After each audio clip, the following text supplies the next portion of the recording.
Hey guys, welcome to Rebuilding the Beast. I'm your host, Bessa Zazili, NBA player turned podcast host. And on this show, I'm going to have a lot of my inspiring friends come on to share with you their rebuilding journeys. I hope you can take the tips from their lives and apply it to your life as well. Oh, and don't forget to hit subscribe, like, comment, share with a friend. All the things. All right, I'll see you guys soon. Welcome to the podcast. I'm excited. We finally made it happen. We made it happen. I don't even know where to start with your story. So, everybody, this is Thomas Vu. He is the person who reintroduced me to meditation. And that was through Joe Dispenza. He talked to me. We met at a dinner where Joe Dispenza was. If you guys don't know who that is, he is a teacher. So you get to explain some of that. But here comes this guy talking to me about all the things that you could do through meditation, how you created a whole life for yourself and how you just have never been happier. And I'm like, okay, bro. And he's like, okay, try it for yourself. And I go there and I can't really even explain to people what I experienced there.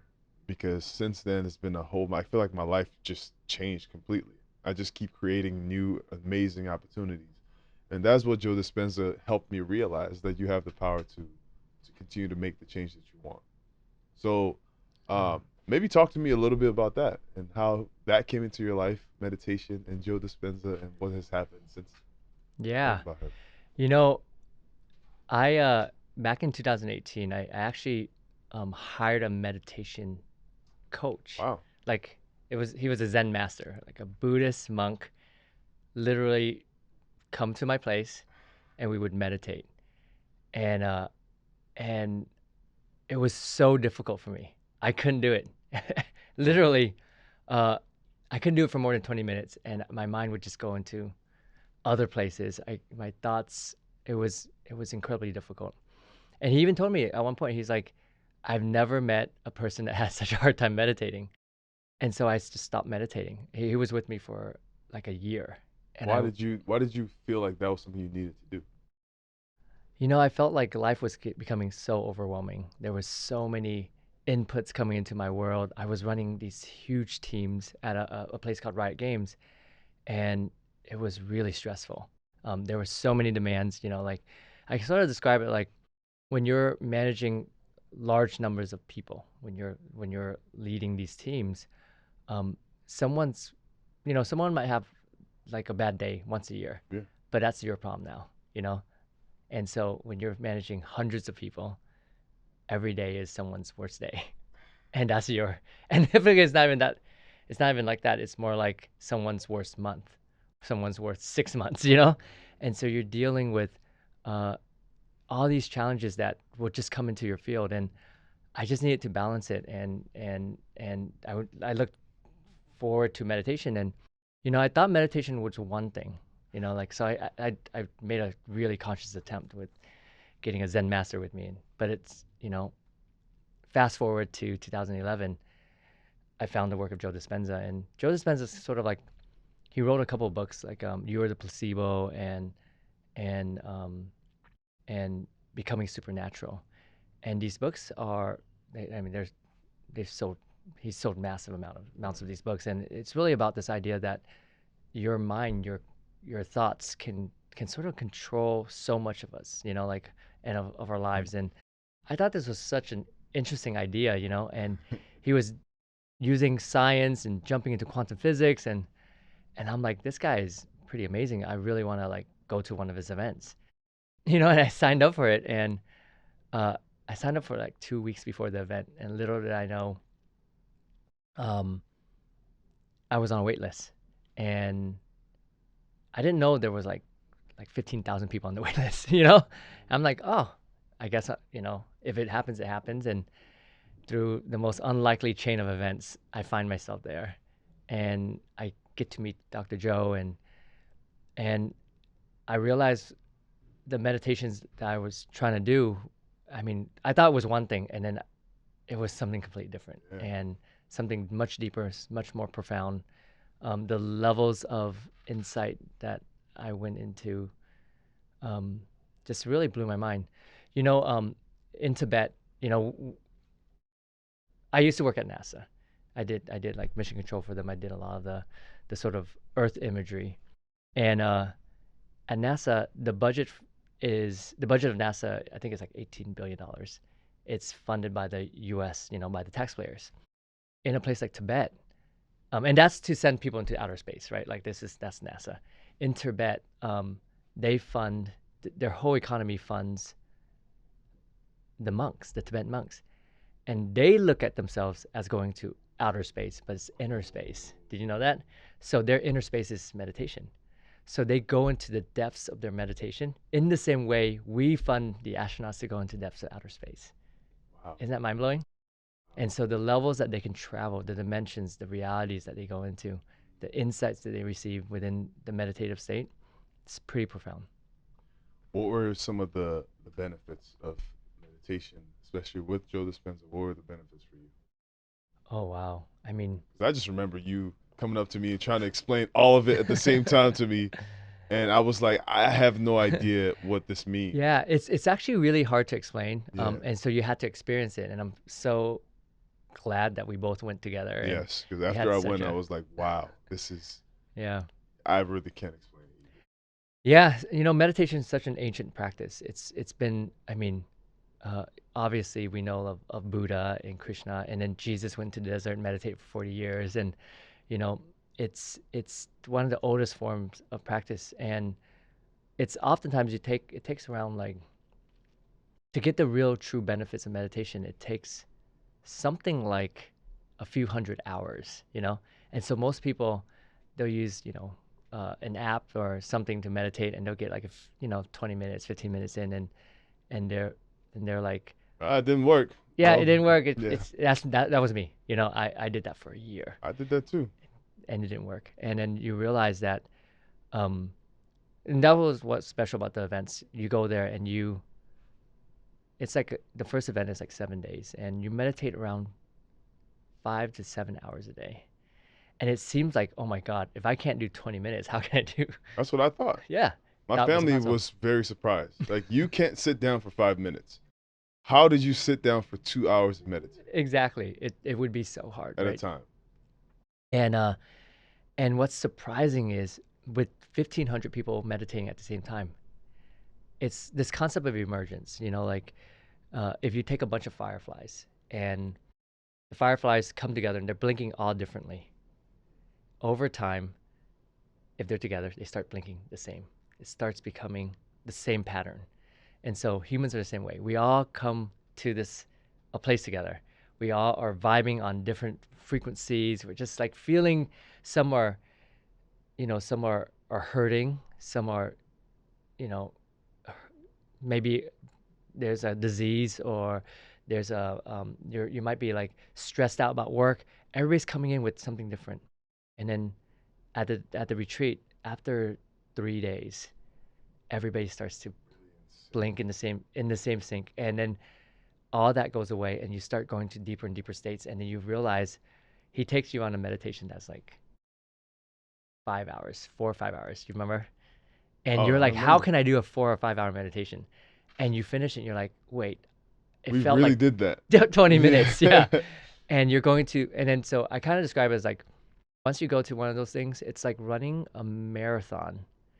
And so when you're back home and you're running a mile, it's nothing because you ran a marathon. A mile is nothing. Even when I asked you before I went, I asked Yeah. you, so how much do you meditate now? And you said, yeah, I meditate 1, 2 hours every day. Yeah. I was like, wait, what? In one, Yeah. 2 hours? At the time, I couldn't fathom it. But after you go Mm. through an event like that and you understand the real importance, you talk about NASA being funded and Yeah. how they over there understand what you really need. Us people, us humans, we need connection Yeah. to ourselves, connection to each other, Yeah. and so they fund that. You would understand the importance of funding that yourself, investing in yourself. That time, that 1 to 2 hours, is putting money in the bank for yourself. All Exactly. those things that you want to go accomplish, Yeah. it starts there. Exactly. And I think as humans, so I love working out. I love taking care of myself, eating right. Meditation is to me that part of it for your brain, that part for your soul, for your heart. And I will spend I will forgo all the other things. Meditation is kind of the most important thing that I do in the morning. It's really that time where I kind of reset everything. And oftentimes, our the way our minds work, we're always thinking about either the future or the past, And when you think about the past, it's usually like anxiety, regrets, or whatever, mostly regrets, Um, and then when you think about the future, oftentimes you think about anxiety. You're like, oh my God, that's coming in. And so those things really cloud your mind. And in this day and age, there's so many inputs. You're getting bombarded with news and tragedy and all this stuff. And it's very easy to forget who you are. Like really, like your inner self, your inner voice, your inner being. It's hard because and I think kids run into that problem all the time now because it's hard to know who you are. And when you don't know who you are, you assume the identity of what people tell you who you are. So if you're on social media, all this stuff is coming at you. And so I have two daughters and they're lovely. And, I can already see them struggling with some of this, and they meditate with me too. And it's amazing to watch kids meditate and then when you go in, you sort of go into this place where Joe describes it as no time, no place, nowhere. And you're in the void, you're in the emptiness. And the only input, and again, when you open your eyes, you're getting inputs. You open your ears, you're hearing inputs. Your senses are constantly, the world's just bombarding you with information and senses. And when you're in meditation, you feel like when you get into those deep states, you're out of your body. You don't feel you don't see anything, you don't hear anything, you don't feel anything. You're just an empty void. And in that space, you can then, and Eckhart Tolle, he writes a book called A New Earth. He has this great description. He's like, who are you? You're not your thoughts. You're the one observing your thoughts. And in that empty space, you're observing your thoughts. You're just observing what's going by, and almost like sitting on an overpass watching cars drive by.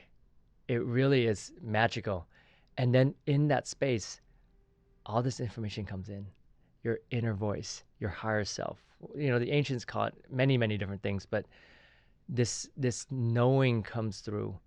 And so the idea of knowing yourself, it's so difficult. It's one of the ways that I get to know myself.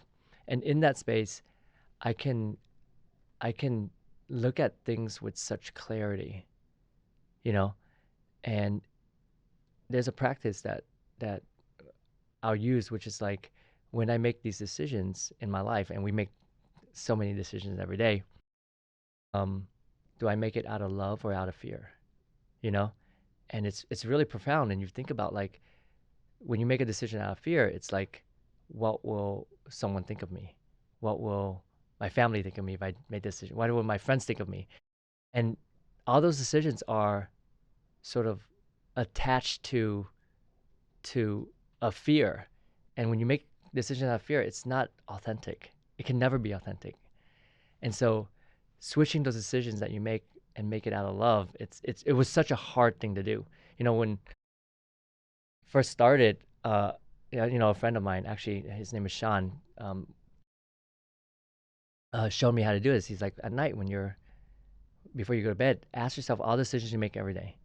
How many decisions did you make out of love and how many out of fear? And there was a time where I was like, oh my gosh, I made 10 major decisions that day, and 9 of them were out of fear. How do I switch that up? And over time, you make those decisions out of love. And it's profoundly changed my life. Then you realize, even in meditation, you realize that, subconsciously you're thinking like 60,000 thoughts Man. a day. So the analogy I use for that Yes, is like, tell me. imagine before you go, like you want to go play a basketball game, you want to play against Steph Curry, LeBron James. Yeah. Before you play against them, you've kind of already lost because Yeah. your mind is already telling you how much better than you they are, and this and that, and why Yeah. he can shoot from over here. How do you even stand a chance? So you're playing against them, but you're also playing against yourself. And so in all that, it's like so much energy is already burnt that before you even get there, it's like you're actually half yourself. Yeah, you're playing at a massive handicap, a disadvantage mentally. It's interesting. I was talking to a friend, and he said he was a coach for European soccer, which they call football, right? And he said that in Europe, the way they train is so different because they're like, everybody's really good, the skill set. Again, I'm Yeah. not a pro player, so I don't know him, but he said the skill level is very similar. And so the only differentiation is mental. And so that's their entire more than half their training, I think it's just mental capacity to like overcome these fears, overcome doubts, overcome, and being able to visualize scoring all these things. It's really powerful, your mind. And when I was talking about the 60,000 thoughts, like your thoughts every day, you have 60,000 thoughts and most of them are negative. Your mind telling you, your limiting beliefs telling you what you can't do.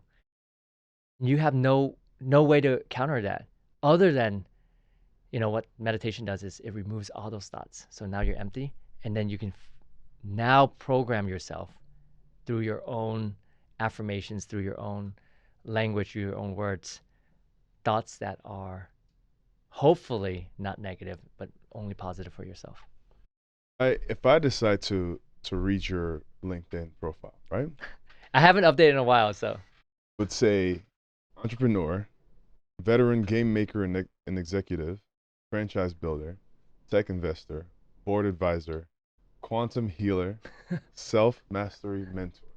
yeah, And over the course of our relationship, I've gotten to see you as it just seems like your life just continues to evolve. The adventures just keep getting bigger and bigger.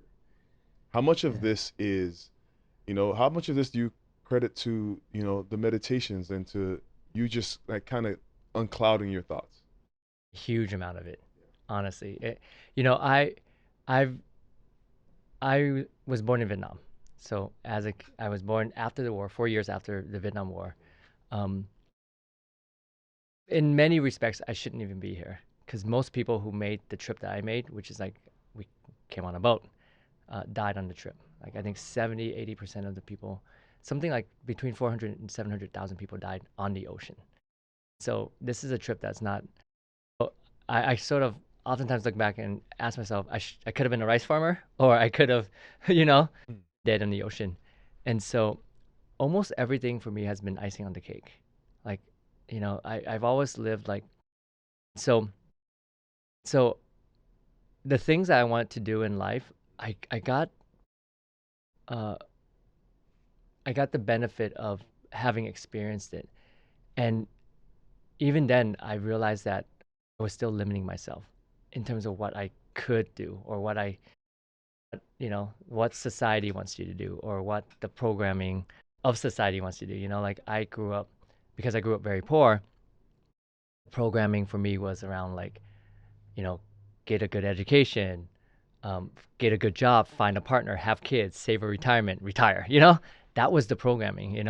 And and then the meditation really helped me break out of that. Like it was like, no, what do you want to do? What do you actually want to do? Who are you? What's your purpose? Why are you here on earth? Well, how do you follow your bliss? And once I started going to those deeper levels, it all came to be. Um, I think we met a few weeks ago, and I just finished climbing Kilimanjaro, Yes. and that was like one of the Another thing that was, I'm like, dude, how does your life keep getting crazier and crazier? You just won an Emmy. Your company is doing amazing. Your show is like one on yeah, Netflix, and it just keeps getting higher and higher. And you're going into industries like tech investor and all the different things, and you're going to industries that you're kind of starting off in, right? You're like, yo, yeah, I don't, I'm just starting off in the video game industry, and then you go off to make one of the best shows on Netflix. So what yeah, is it? What is this confidence, and how do you get to this point to where you're just discovering and letting yeah. yourself explore? Yeah, I think one of the um, back in the day, I oftentimes think back in the day when you look at um, the masters like Da Vinci or Aristotle, or you look at, and they're master painters and physicists and master mathematicians. There's this concept called polymaths. Like these people who are like incredibly um, have incredible expertise in many many different fields. And in this day and age, people specialize like crazy. Like you go down a path and that's you.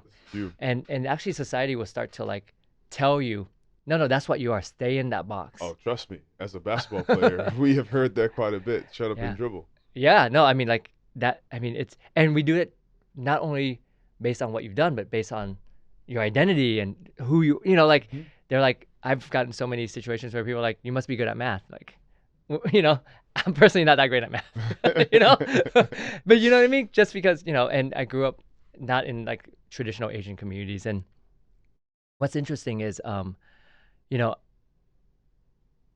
I've always I've always had this sense that there's a way I operate that's pretty interesting.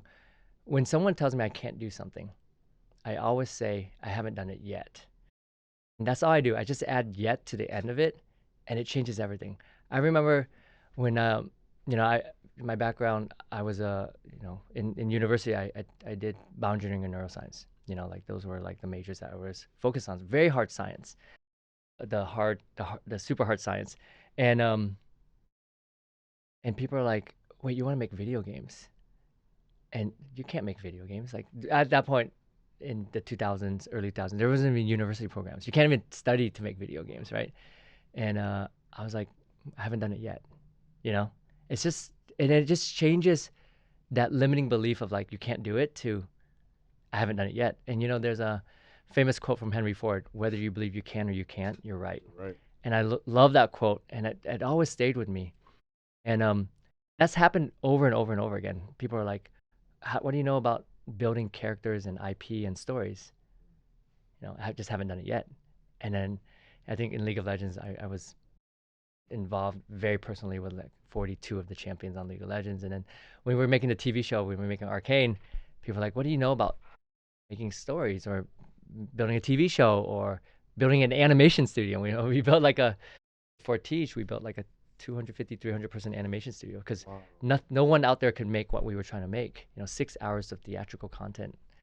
Um, and uh, and we just said, in my mind it was, I just haven't done it yet, but I will. You know, and I think that's you telling yourself the world's giving you these inputs like you can't do something, and that's you telling yourself that actually I just haven't done it. And you realize, you know, like when you look at study all the greats, all the people who have accomplished amazing things in history, um, it was very similar. Like they just haven't done it yet until they did it, and then and it was great, you know. So the polymath, going back to that concept, is um, I really believe that we as humans have so much potential for so many things. We limit ourselves by sometimes over specialization into something very deep. Everything is connected. Everything's holistic. Like imagine if you're an athlete, the amount of training and amount of like um, diet, everything comes together, right? It's not like one thing. It's not like you're just working out or learning how to shoot or eating the right foods. Yeah. It's all the Everything. holistic things. Imagine if you just went to a specialist for one of those things, like without any of the connection to the other things. I don't think you'll be, you know, it just wouldn't be holistic. I think more and more we're moving to an age where holistic understanding of things is really important. And I find there's tremendous opportunity between gaps. You're like great at X and Y. The thing between X and Y is magic. And nobody's looking there. X is red ocean, which is like everybody's competing in that area. Y is red ocean, but nobody's looking at the gap between X and Y, you know? How do you then find your how do you find your gaps? And this is now me um using your story to inform other people, at least teach people, right? Yeah. So you're looking at companies and you're looking at the things where people are already saturated, companies that are saturated, industries that are saturated. Yeah. How do you then find the gap in between the way that you have? Yeah, you know, as a tech investor, um, I see a lot of stuff. Like I get many things that come across my desk, and what's interesting is that you start to see like sort of meta thinking of people of the conscious collective consciousness of people. Like people are, Moving in the same yeah, direction. moving in this direction, and you realize that because you don't see you never see the world as it is, you see the world as you are. It's a reflection of themselves in that space. So if somebody's looking at say crypto or Web3 or looking at like a SaaS company or whatever, you know, it could be any number of things. It's really a reflection of that person and how they look at that of the world. For me, like try to look for things that are that are hyper intangible, not only in the things that they're trying to make, but also in the person that they are. Like what makes them uniquely suited for that thing, you know? And oftentimes you find people are like, I've been thinking about this thing my whole life. And you're like, tell me about it. And they can just talk for hours about that thing. And you just know that their entire being, their entire soul, they're made to they're made custom built for that thing. And if someone even had that idea and tried to do it, they couldn't They do it. wouldn't make it the same way because they didn't have the same level of. Yeah. So you kind of believe that sometimes like people are destined to create things. Like Yes. you have this vision and maybe somebody else has the vision like you just said, but your path to making it also has to do with your life story too. Exactly. It's actually like, you know, there's so many intangibles that you can't even, and it almost seems magical. It's like somebody was custom built to do that thing. And you look at, actually you go through history and you look at the like Beethoven writing the Ninth Symphony. You look at Watson and Crick uh, um, um, discovering DNA helix, right? It wasn't from their minds. It was from their hearts.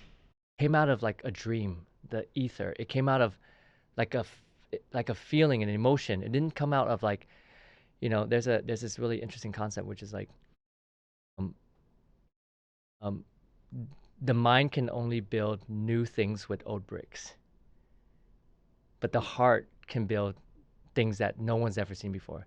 So, you Dang. know, there's this concept of like 0 to 1, right? Like Peter Thiel has a book called 0 to 1, which is an interesting book, which is like if you build something that is a paradox changing thing, you know, it's a game changer. What does that look like? You know, that's a 0 1. If you're building something that's already there or you're optimizing, it's oftentimes a race to the bottom. People would just optimize it and then nobody has any differentiation, you know? So oftentimes for me, like I try to dig where no one else is digging. Everybody's digging a hole. To find the treasure, you're gonna have to dig deeper than everyone else, right? Like because everyone's digging that in that same hole. Try to go and dig where people aren't digging. And so that's where my interests are. So at Riot, you know, the stuff that we were doing, that was like we were digging in many places where no one was digging, like whether it's esports, um, like a digital band like KDA, Arcane. You know, these are places that people aren't digging. And you know, obviously, when you're doing that, people think oftentimes you're crazy or you're like so far out That's there. all part of being a pioneer. It is, and you kind of, I actually know at this point when when when people are can't see it, then you know you're onto something because I can't see it. You know, like because if everybody saw it, it would be logical, and then you can draw a linear graph. Anything that's logical is linear. Anything that is not logical is exponential in terms of the results. So, you know, you're really looking for like exponential, game-changing, world-changing um, things that you would hitch your wagon to or help. Okay, I need like a 2 minute reprieve because I need the AC for 2 minutes because I'm dying, doc. It's a little Sorry warm. to ruin your Yeah, your, no, your no. flow right now. Is it You're in a is good this flow. cool? This is great. So he has to turn the AC up because Yeah, yeah. the noise The noise, yeah. affects the sound. But man, dude, that's amazing. I need you to tell me where nobody's digging. Yeah, dig where no one's digging, man. Let's see. I Where I we don't going know. with I this dropped a lot of information. I hope it tracks. What? That was amazing. Okay, cool. Yes, it definitely. I was locked in. I was locked in. Yeah. Okay, let me see. We're gonna get into some.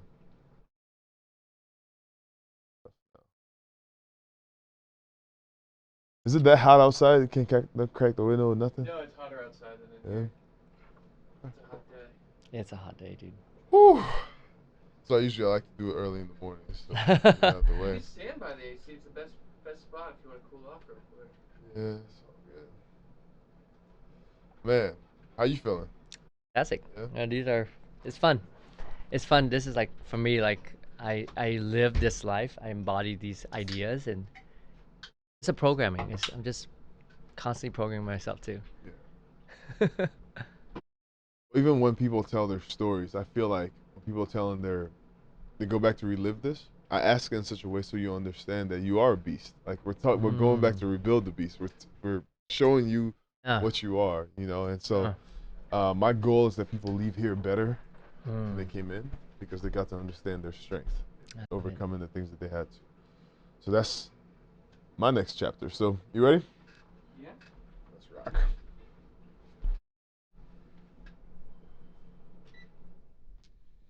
All right. So the next part to this is let's talk about the struggles as Yeah. you have become the person that you have become now. This guy who's leading all these different companies. Um, what are the struggles that you face? Earlier you talked about the struggles of being a CEO, somebody who manages people. Yeah. Um,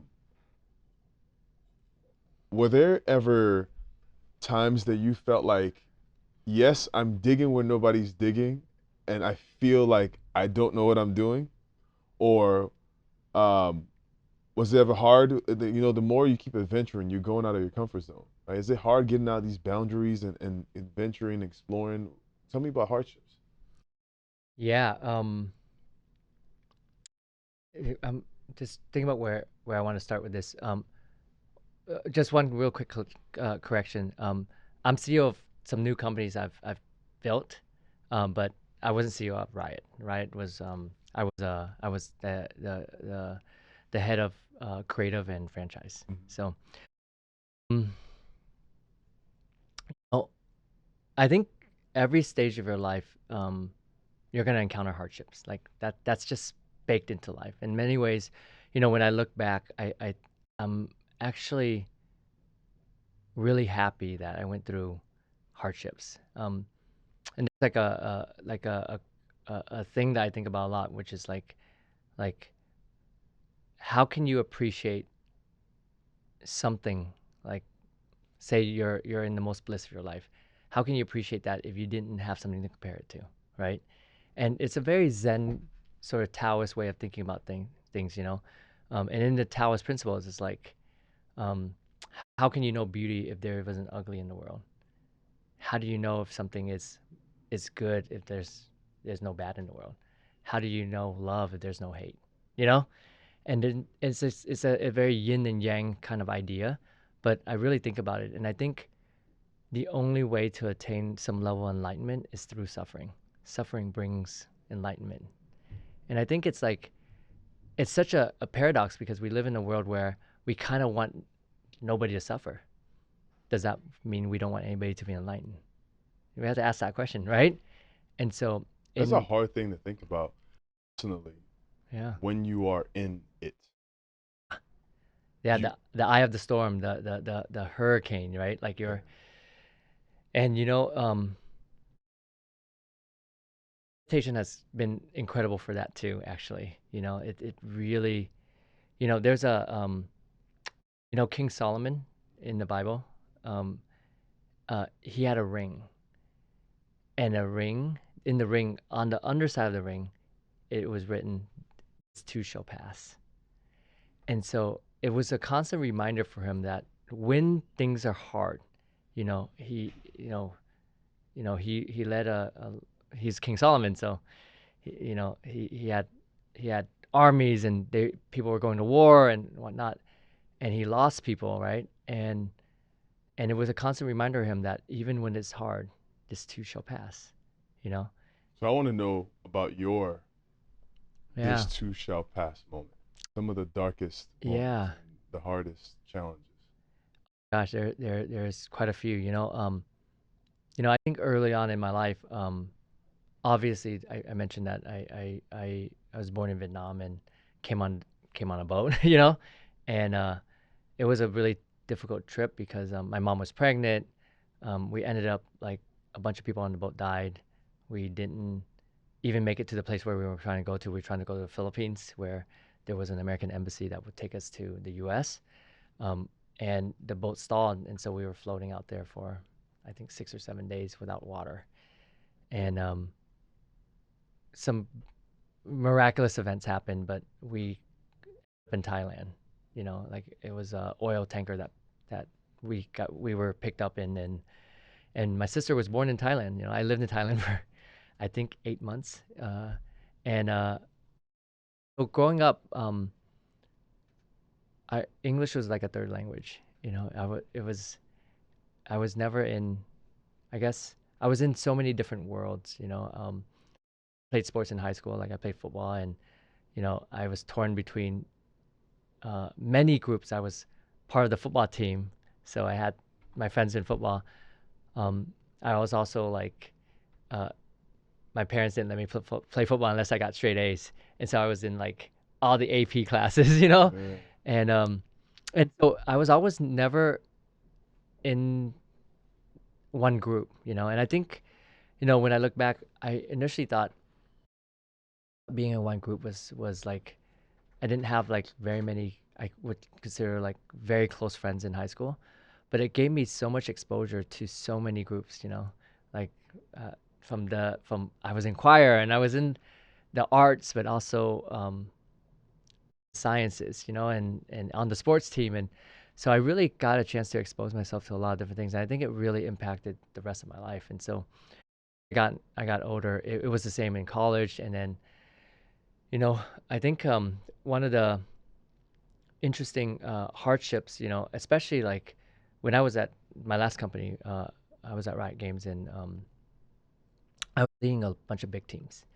And one one of the challenges is you know I kind of mentioned it before, but everyone's hardest day you're dealing with. Like if somebody has a bad day, you're dealing with. It's like in a position where I had to be very discerning because I was head of creative, and so almost everything ran across my desk. And sometimes some of these things didn't make sense for the world. Like it didn't make sense for our audience. Like it's like somebody in Brazil wanted to make like a comic book, and then you see it and you're like, well, how does this fit and everything? Like, and then say it was your decision to say, hey, like we shouldn't do this right now. Let's pause this.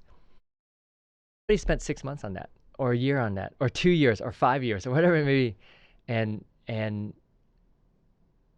they're like somebody that's faceless and formless in some office across the world just told me I can't do something. That's really hard for me personally, Like there's no version of landing that softly. You can contextualize it any way you want. You can explain it all you want, but somebody's going to have maybe their hopes and their dreams and their experience sort of like taken aback, And so that was really hard for me. And I would describe myself, because I was doing a lot of that, like very critical as a person, like, and that was a part of me that I didn't like. I don't like having to judge, you know, and I think that's a very human thing. Like, I think it's very easy today in society to like just judge someone, like because you heard something or or you heard something from someone else, like without firsthand experience. How do you, like people are judgmental, and this is where all the challenges of society come from. So I live like there's a mantra that I wake up in the morning saying, which is like, today I shall judge nothing and no one. I really want to live my life in a way that it's just non-judgmental. It's a very Buddhist way to think about things, um, but it's actually really helpful because oftentimes the energy that you put into that is negative, because judgment oftentimes comes from being critical, you know, and and but it took a lot of like lessons. It took a lot of like me going into myself, deeply understanding myself, to understand that like how I was wasn't what I wanted to be. And I think um, if once I start down that path of non judgment, um, it's beautiful. And when I have to be discerning, and I still have to be discerning um, on certain things, like we still have things to do and decisions to make. I make those discerning decisions from my heart. Make it because of I really check myself and ask, Is that decision because of ego, competition, fear? Is it any of those things? You know, because 99% of society, we're living in either, you know, lack or survival or any of the, like one of those Yeah. things. And so once I made those changes, it really has been beautiful for Tell me me. about some big wins that you've had over your career. I mentioned the Emmy earlier. Your company, Yeah, your Arcane, Arcane, yeah. it's one of the top rated movies right now on Netflix. TV shows, yeah. TV shows. Yeah. Okay. Yeah, I think my career has been interesting. Early on in my career, the first thing it's so funny. The first game I worked on, it got canceled. So it was like a very humbling experience. Like again, one of those like, oh, that's how the industry is, like and you put a year of your life into it. Yeah, you were saying that about somebody else. Yeah. Like, yeah. So I felt that like pain that, oh my gosh, like I put so much work and love and I was working 18 hours a day. It was crazy. And it got canceled. I'm like, whoa, okay. But I got to intern at this place called Maxis. The studio's not around anymore, but it was run by a game named Will Wright. And so in many ways, I got to apprentice with Will, who's like one of the most legendary designers. And I got to make games like The Sims. Like I worked on the Sims franchise, SimCity, Spore, these simulation games, and um, it was such a it was such a beautiful experience for me because I was always like this video games, and I played games like Diablo 2 and StarCraft, and I have my history of games is actually pretty fascinating because I started playing games back in Atari 2600 days, like early, like so I have actually the history of games. I played almost everything. Weird is my parents didn't let me watch TV. They're like, no TV, play all the games you want. If your if your grades are if your grades are good, you can play games. They got me pretty much. I think I almost got every console, which is cool. Like, and we weren't rich. Like my mom was a seamstress, so she was making clothes, right? One day she brought home a golden cartridge of Legend of Zelda, and That was my that's your jam, jam. right? And that cartridge was $80 back in the What? 80s. Yeah, $80. Games today are like 60 or 70 bucks. It's 80. Yeah. So with inflation, it's hundreds of dollars these days, right? Like maybe like 100, $300, whatever. She's like, oh, my friend, she doesn't know anything about games. She's like, oh, my friend told me that I should buy this for you. And so my mom gave me like this gift, this love of video games when she had no idea what a video game is, never played one, and so I'm so thankful for mom, And, and so I think the big wins are like that. Like I got this gift of games. I fell in love with making video games. And then I got to work with one of the greatest game designers, developers ever, Will Wright, and got to make these games like The Sims and whatnot. And they were super fun. Actually, I think I'm in a couple of those games. Like in SimCity, I'm like the villain, like the evil Really? Dr. Vu. Yeah, That's he's awesome. in there. Actually, sometimes I'll still get like a thing where they're like, oh, like can you in like a release form so that we can use you, use you in this in a future game for SimCity. So that's been really fun. And then at Riot, was the lead of League of Legends for 2011 2014, and so during that time the game scaled like crazy. We got to 100 million active players, active monthly players. We built like massive esports thing. That's amazing. So I built a lot of the world's performances. So when you see kids playing games in battle arenas, I built a lot of that. I built a lot of the creative aspects for Riot. So digital bands like KDA, which is like a massive band now, and they have like, I think they probably have like a couple billion like streaming That's incredible. views, and so that's like a full-on digital band. And so I got to work on a lot of sort of cutting edge things, and I never thought I was like necessarily like a creative person. I was encouraged into being more and more creative, and it just came out of me. Like it was like this thing that unlocked inside of me. Talk to me about being being Asian American. Um, Yeah. do you feel like you've ever had to face prejudice or Mm, stigmas of any kinds, or even racism, right? As you have been, mm, working as an immigrant yeah, in this country. I'm an immigrant, and yeah, I've faced some of those, but I've also had a different mindset when I face those things because yeah. I feel like I have a little bit of a bulletproof vest coming from a different country and coming here in this Yeah. land of opportunities. But tell me about that. Tell me about being Asian American. Yeah, I really connect deeply with you on this front. And, for me, um, it was really interesting. I grew up, um, there was a time where I grew up in Santa Ana back in the 90s. And this sounds crazy because I have two daughters. They're 9 and 11, Kate and Lauren. They've never walked home from school. You know, I remember in sixth grade, it might have been fifth or sixth grade. It's in Santa Ana. Santa Ana is the murder capital of the U.S. back then. It's like not a nice neighborhood, I know this. And I walked home about a mile and a half every day. I just walked home, and and I was, even at that age, I was probably 10 or 11. I was conscious if I was wearing red or blue for the Crips and Bloods. I just knew like I couldn't wear certain colors on certain days, otherwise I get jumped, you know. And actually, I got jumped once, and they beat me up really badly. And it was just, I don't think it was a race thing. It's more like an initiation, probably. But it was very interesting to experience that. But I would say, sort of, and I think it's because uh, being Vietnamese, like the history of Vietnam is actually a really interesting history. We were like we were colonized by the French for like 100 years. Or I think even before that, China, I think ruled Vietnam for like 1,000 years or something. And so one of those things where the when the people who left Vietnam, and my parents were sort of entrepreneurs too, they weren't afraid to go into communities that didn't look like them.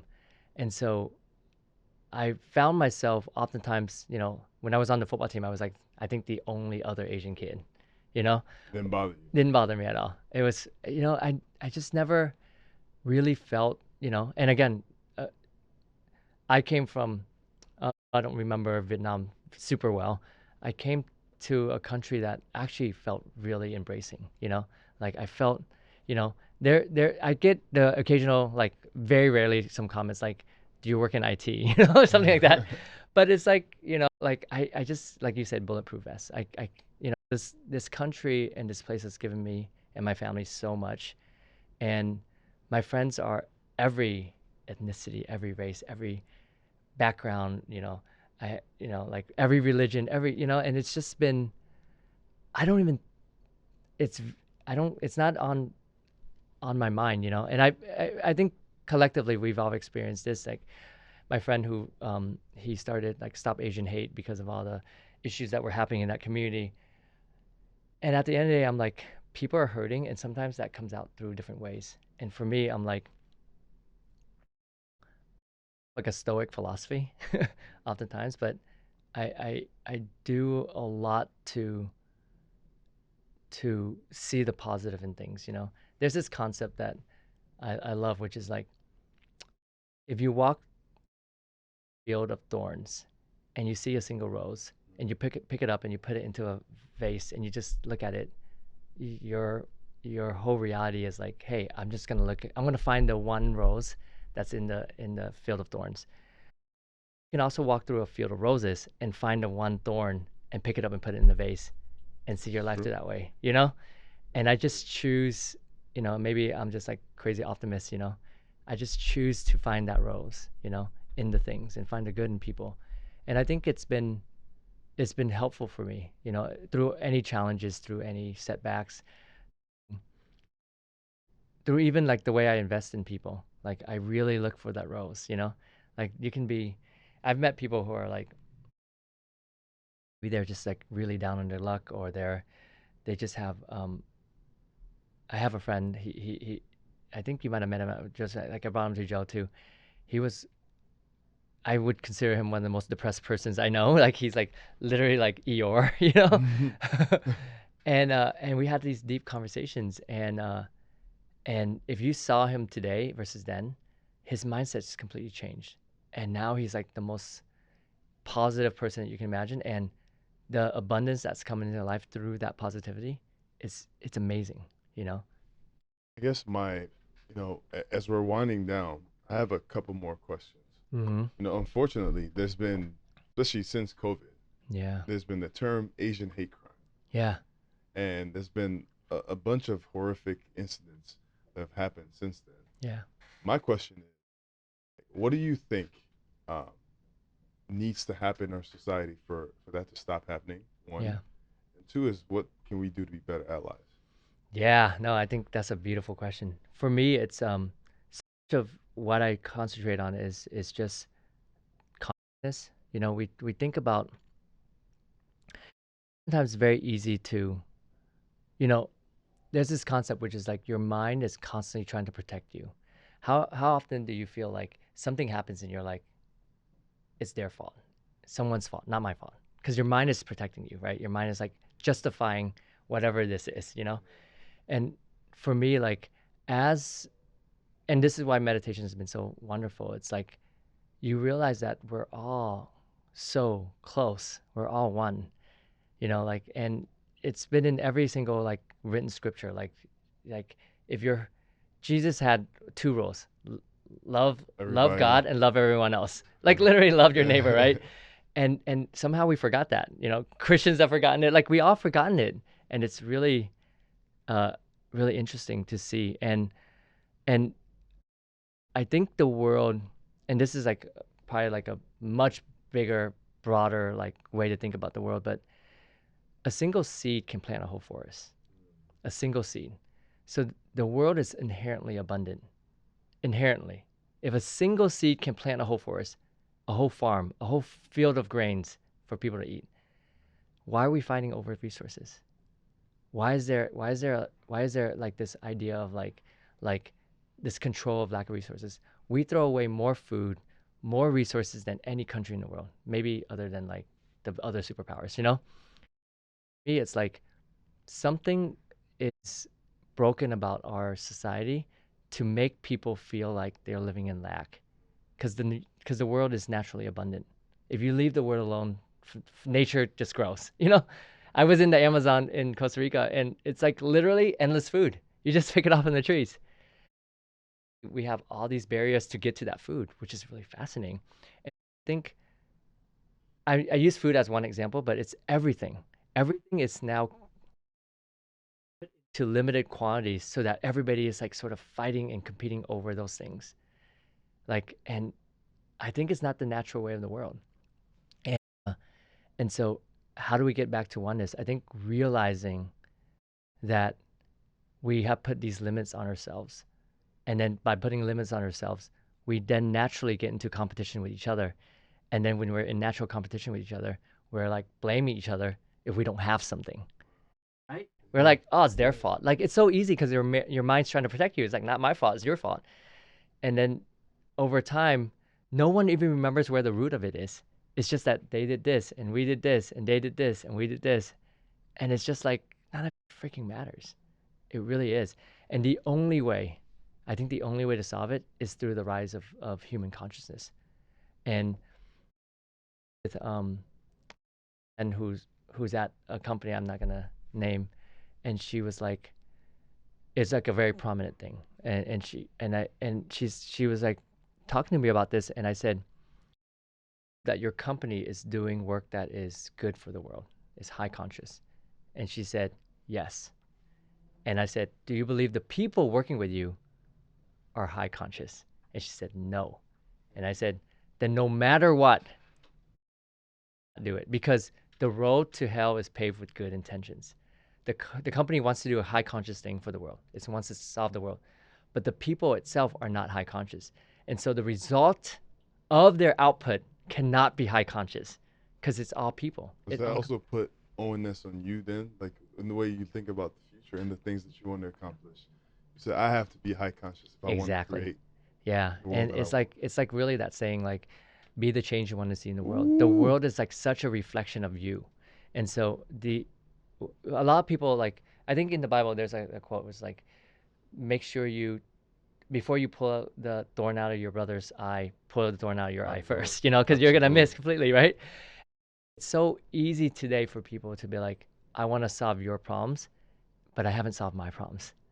And so much of my work first, like, how do I solve this? How do I become the best version of this? How do I become the best version, the most conscious version, the most loving person? And then through that, the things that I do, the way I operate will be out of love and not fear. Beautiful. Yeah. And I think, yeah, By the way, real quick, what are you looking forward to that you're creating and you're a part of right gosh, there's so many amazing, like, there's some film projects, some book projects, some, now? The you book I'm know, really excited about. yeah, and Can't talk about it yet. yeah, but it's all meant to help raise the consciousness of this world, like, in various ways. And um, so much of this, what's happening today, I think, is like there's so much information out there, but there's so much noise too. And I think oftentimes your reality, who you are, and how you operate, the world reflects back. So if you're operating in a place of fear, of lack, the world's gonna give you fear and lack. The world's gonna the things you read, the content you consume is gonna be that. And when you switch your mind, remember, like, I find the rose, and that's the world will give you that. The world will give you those that information, and so much of this is coming through, but it's not. A lot of this work, a lot of this knowledge has been hidden, and a lot of this knowledge is like what I found to be hard and esoteric and hard to understand, and it just needs the right translation. And I think Joe Dispenza does an incredible job of taking that, and he puts it into the language of science, of mysticism, and it's amazing. So I'm looking forward to a lot of different things. You know, more adventures. I'm going to Egypt in October, and is massive. Like, she loved Egypt, and so we want to sleep in the king's chamber over a few nights, and this is like kind of like for us, like really understanding that the world's so much more wonderful and magical and and mysterious than we can ever imagine. And so, I yeah, can't leave here. Time is up, yeah. but I can't leave here without asking you this question. Mm. It's always my final question. Um, it is, if you could talk to your younger self, Mm. Thomas Fu, um, about the world that you're experiencing now, and you could give him some advice or just talk to him, what would Um, bunch of stuff that I would say.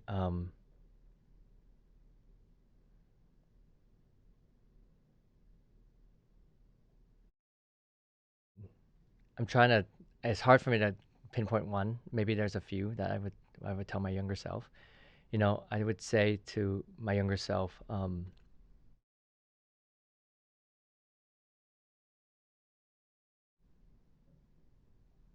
that the world is inherently a really good place, a really beautiful and bountiful place, and that it's just my mindset that prevents me, my limiting beliefs that prevent me from seeing it.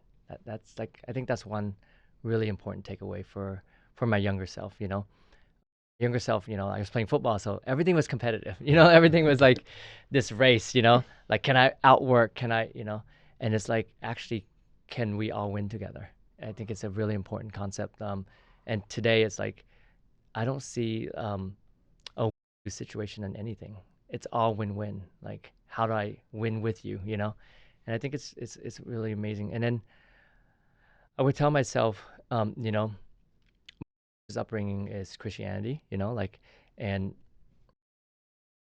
you as a in undoubtedly you're the dogma and all that stuff is, and sort of like, I found Buddhism and Taoism and uh the Torah.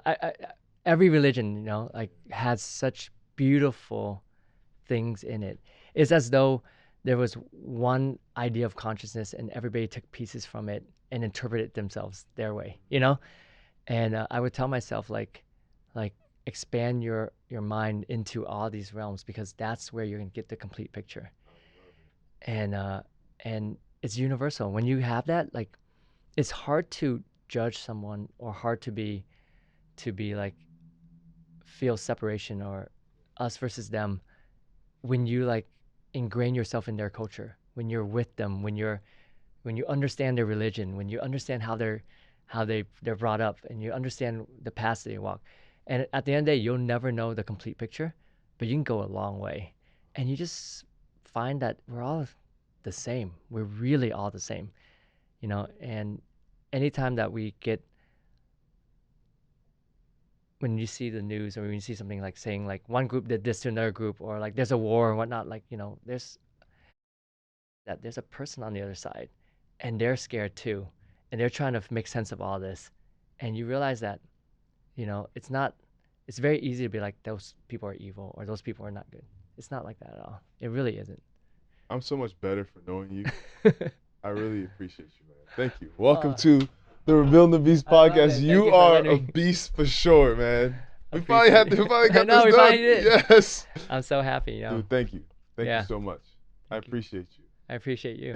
It's been beautiful. It's a wrap, baby. Please turn the AC off before we die.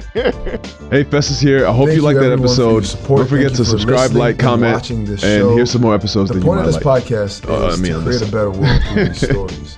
So please comment, like, share with people who you think can really benefit from these messages. Because you know how this stuff works, right? That's how people get to hear stuff now. So even if you don't, I really appreciate you guys for being here and for listening to this show.